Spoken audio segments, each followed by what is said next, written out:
I'm Alexander Hefner, your host on The Open Mind. Today we explore a spellbinding account of Mexican-American heritage, a daughter's coming of age and to terms with her father's mental health, and the way forward on immigration, political reform, and border security in America. Named one of San Diego's best people by the San Diego City Beat, Jean Guerrero is author of Crux, a cross-border memoir. Winner of the Penn Fusion Emerging Writers Prize, Guerrero is an investigative reporter covering immigration for KPBS. Her reporting was cited by a congressional inquiry about the Trump administration's family separations policy months before they captured national attention. Prior to joining our ranks in public media, Guerrero was Wall Street Journal and Dow Jones Newswire commodities correspondent in Mexico City. And it's a pleasure to have you here on the East Coast. Thank you for making the journey. Thanks so much for having me. What inspired you to write this book? So I wrote this book in large part because my father has been this mystery that I've been trying to solve since I was a little girl. He was a huge part of my life when I was a child because my mother is a doctor and she was busy with patients. So my dad, he was actually a stay-at-home dad, and I spent most of my time with him. When I was a little girl, and he was this very magical person full of wonder and curiosity, teaching me he would take me to Baja California and tell me about all of the things that live inside of the ocean and the tide pools. So when he eventually fell into a depression and became convinced that the CIA was experimenting on him and beaming voices into his head, it was a really traumatic change for me as a child, and I didn't understand what was going on. My mother told me that he had paranoid schizophrenia. My father had his own fantastical tales about what the CIA was allegedly doing to him. And I just wanted to figure out, I guess I became obsessed with trying to figure out what was going on with my father ever since. And as an adult, I decided to do it through journalism. When did you recognize as a child that this was not normal? Was there a particular moment? Yeah, I mean, my father started doing things that I could recognize were very strange. He was wrapping himself up in aluminum foil, saying that he was doing so to block the voices of the CIA. At one point, he was marching up and down the stairs with a BB gun to scare off the CIA agents that he said he could see through the window. But I remember the first moment that I witnessed my father's sort of breakdown was he destroyed this condominium where he was staying for a little while. He punched holes in the walls. He stripped the floor bare of its carpet. He was trying to find the hidden microphones or radio transmitters and anything to explain the voices that he heard in his head. And I remember visiting that condominium as a child, and it was just utterly, completely destroyed. And that's when I realized that there was something wrong. But you also looked to your own identity as a source of inspiration to overcome. Were there American or Mexican literature, film, that you relied on as an outlet to better understand the mental health issue and how you hoped you as a family and you individually could overcome that? Yeah, so I've in recent years I've found incredible inspiration in the work of Isabel Allende, particularly her memoir Paula, which she writes as a letter to her daughter when her daughter is in a coma. She starts to give her daughter the family history as a way of trying to resurrect her daughter. And it's a heartbreaking book because her daughter never comes back to life. She actually dies. But I remember when I found that book, which was about a year and a half into writing Crux, I realized that this motivation that I had to save my father, to help my father, to give him a new perspective on himself and on his history, even though it wasn't necessarily a secure place from which to write, I could make that explicit in the writing. I could embrace these magical elements of my family history and of my heritage and make them explicit in the book. And I would say Valiente's book gave me the courage to do that, and particularly finding out that my father had this great grandmother who was known as La Divina. This is something that I found out in Mexico when I moved there to become a foreign correspondent, as well as to investigate my father's past. He had this great grandmother who was a very well-respected curandera, clairvoyant. She was known as La Divina, the diviner. So she also heard voices and saw things that nobody else could see, but she was attributed with this power that she supposedly could commune with spirits. And in the book, I explore those parallels between my father and this ancestor as one way of understanding my father. There are many ways.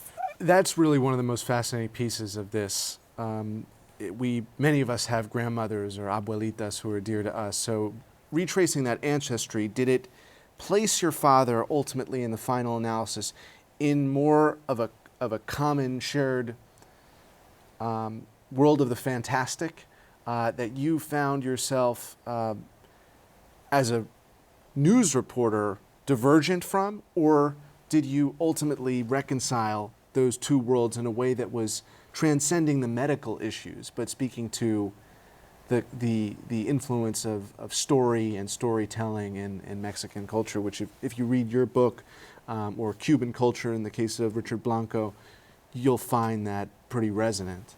Right.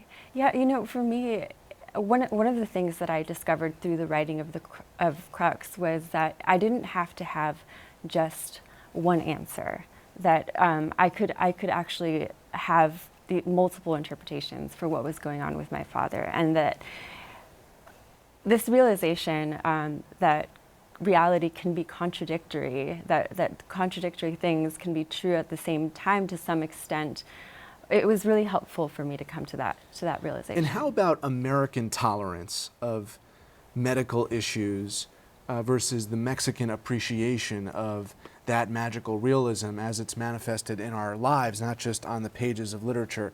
How do you distill those disparate identities in the way that you and your family coped with his illness, in viewing it from the lens being stationed in Mexico City and thinking about it that way? Was there a different understanding of what might have been transpiring with your father in Mexico than in the United States? Yeah, absolutely. So I never wanted to create an extreme dichotomy, because there is magic and fairy tales in the United States, just as there is a lot of very rigorous science in Mexico.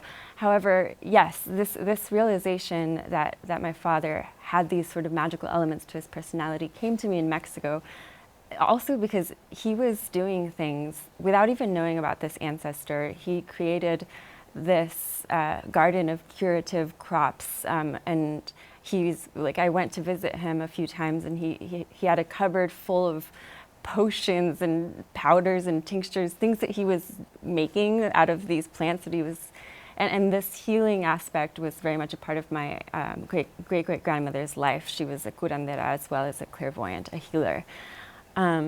So I realized that even though my father is very much a troubled person who has, without a doubt, suffered as a result of the way that he perceives the world, I also found that it was sort of empowering and sort of liberating to entertain this possibility that if seen from a different perspective, if my father started perhaps listening to some of the voices in his head, and not listening to them in a literal way, as in I'm going to do what they tell me to or interpret them literally, but rather to seek metaphorical insights from those voices.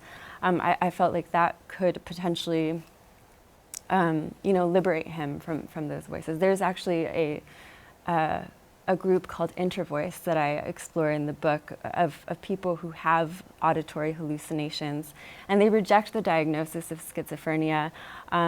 Not to say that it's not helpful for many people, but in their case, in the case of Intervoice, they say that it's disempowering to tell patients to reject their hallucinations rather than to engage with them. If they engage with their hallucinations, if they seek meaning in them, if they listen carefully to what they're saying and try to understand what kind of symbolic thing is being said, then they might actually be able to liberate themselves from those voices or be helped by them.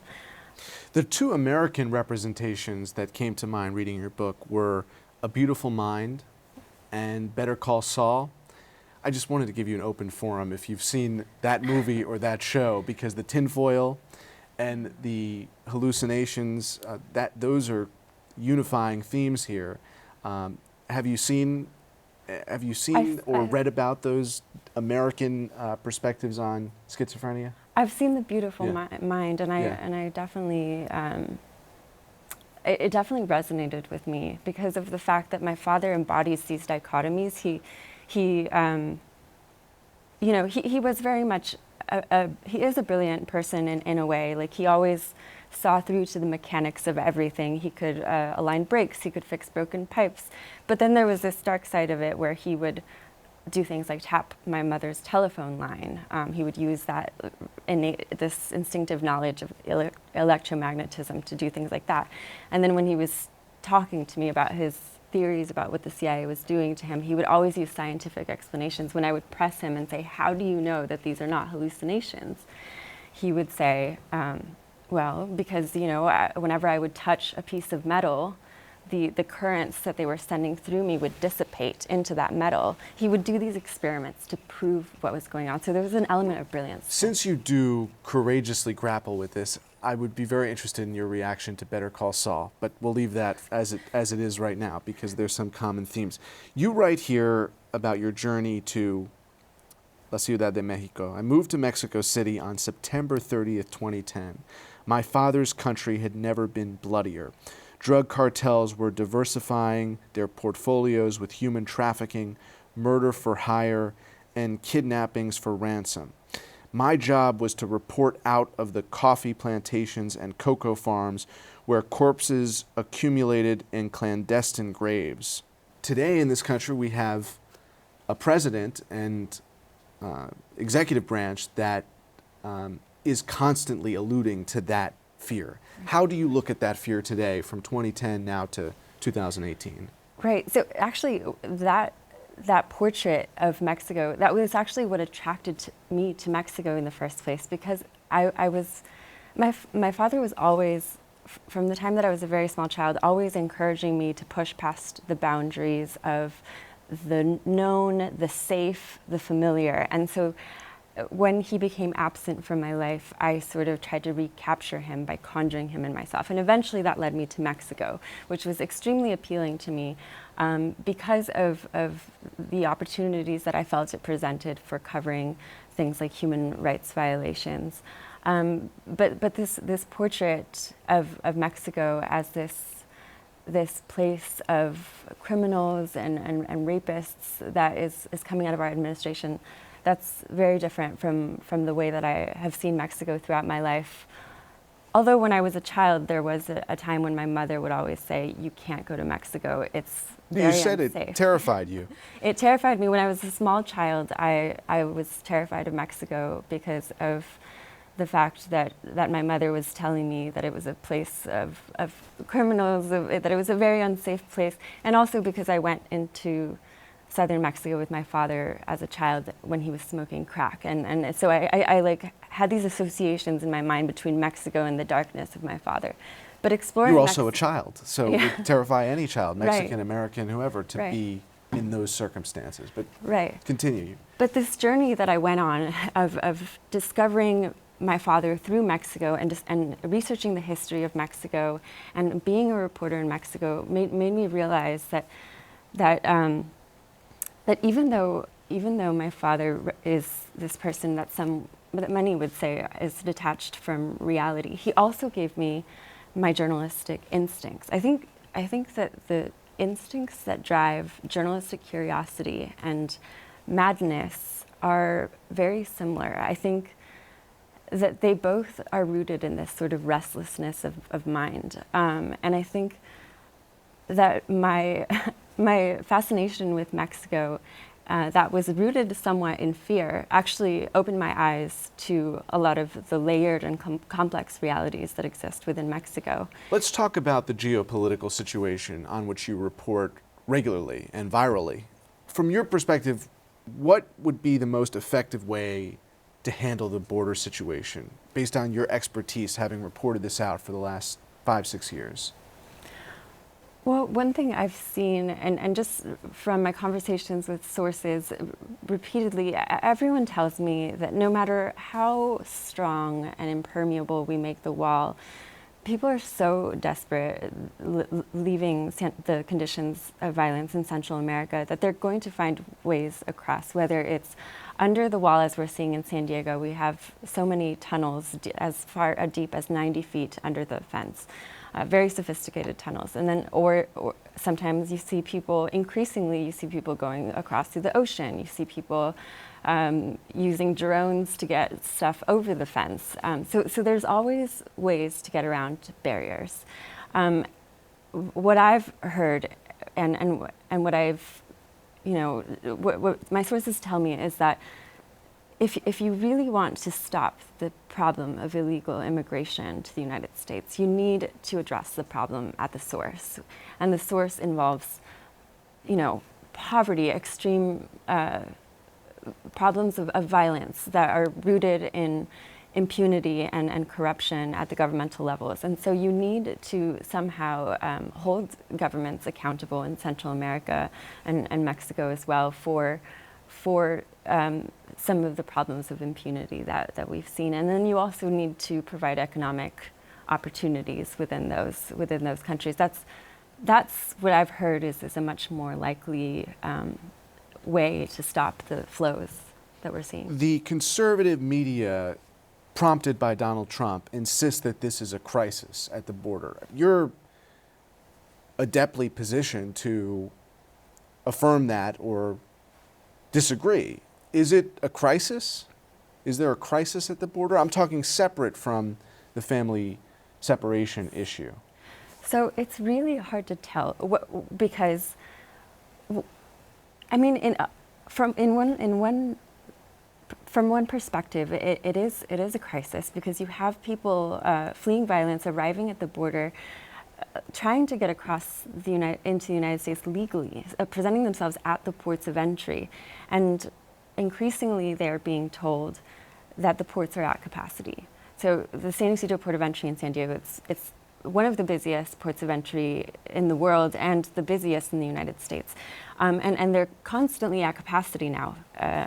Apparently they cannot receive these people. So you see lines of people forming outside of the ports who are desperately fleeing violence with their, mothers with their babies, just people camping out. And so you go and you look at that, and it does look like, I mean, you may want to call it a crisis, but it's so hard to tell because then you look at the other side of it, which is the fact that illegal immigration flows are at a record low. Like if you look at the overall numbers and compare it to the 90s, there are much fewer people coming across the border today than there were before. The asylum claims have increased, but in terms of people crossing the border illegally, that is significantly lower. And what is the perspective since you left Mexico City in that country now as it relates to the American leadership or the absence of American leadership and the willingness to break what has been a longstanding alliance with both Mexico and Canada? Do you hear perspectives from within Mexico, especially as the new president is taking office? Andrés Manuel López Obrador, he's being called a populist, and he's during his victory speech this summer when he won the presidency, he said that his priority was going to be the poor, and that hearing that from a Mexican president, that's unprecedented for the past few decades. So a lot of people are seeing Andrés Manuel López Obrador as the first president in Mexico in a long time who's going to put the interests of the Mexican majority above those of the minority who have trade relationships for example, with the United States. So you're seeing this sort of push away from Mexico from the United States, but you're similarly seeing that in Mexico. I mean, Andrés Manuel López Obrador says he wants to maintain a positive relationship with the United States, but people are looking to him to stand up for Mexico in a way that we haven't seen in a long time. On the issue of children's separation, what do you view as the best case scenario here for a compassionate treatment of these children? So some of them will be sent back to Central America to be reunited with parents who've already been deported, but there are hundreds of children who are actually being reunited with parents in the United States.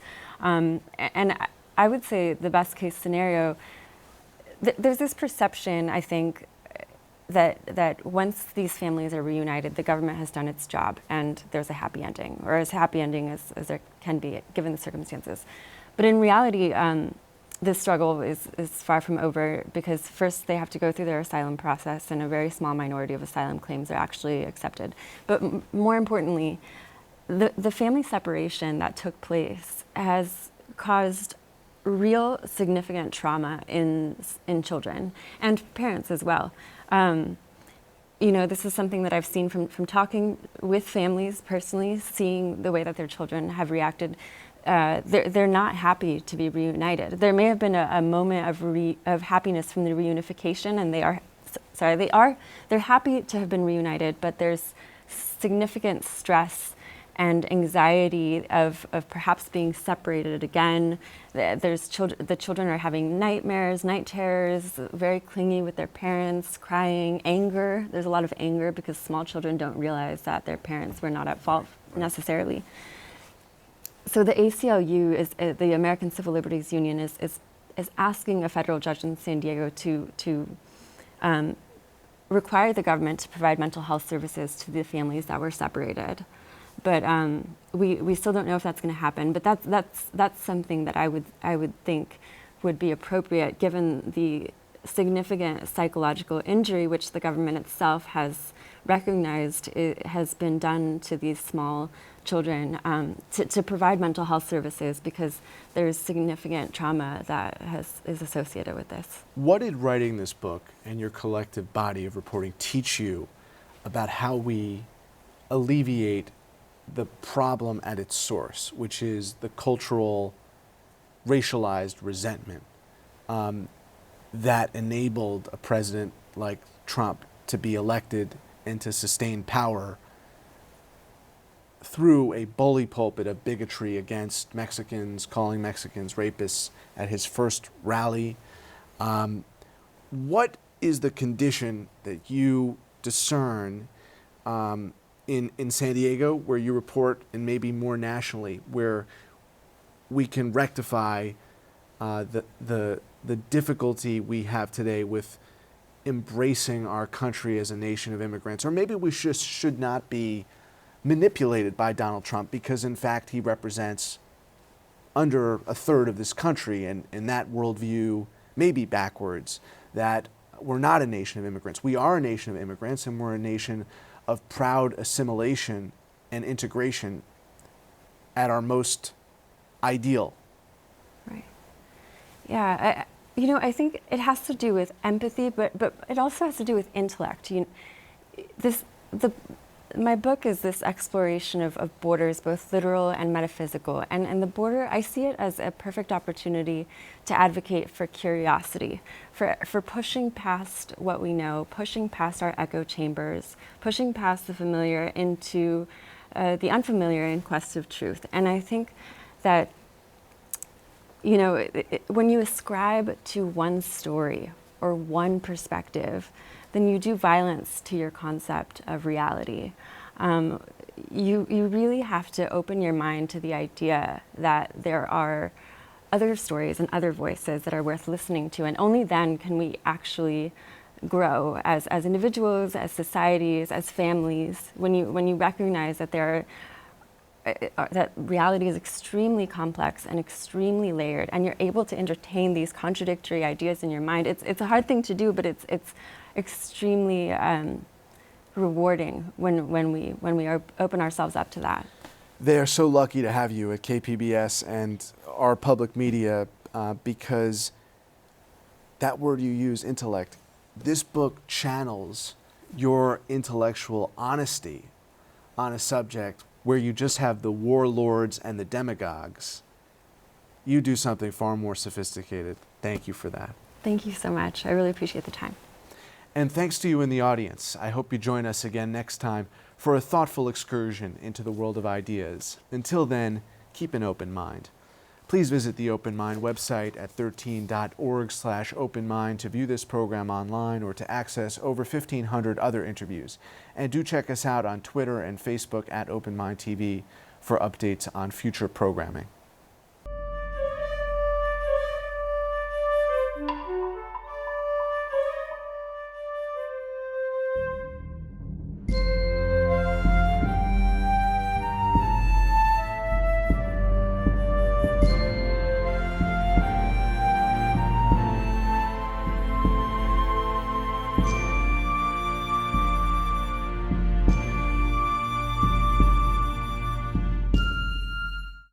Continuing production of The Open Mind has been made possible by grants from Ann Olnick, Joan Gans Cooney, Lawrence B. Benenson, the Engelson Family Foundation, Alfred P. Sloan Foundation, the John S. and James L. Knight Foundation, William and Flora Hewlett Foundation, Joanne and Kenneth Wellner Foundation, Bridge Alliance Education Fund, and from the corporate community, Mutual of America.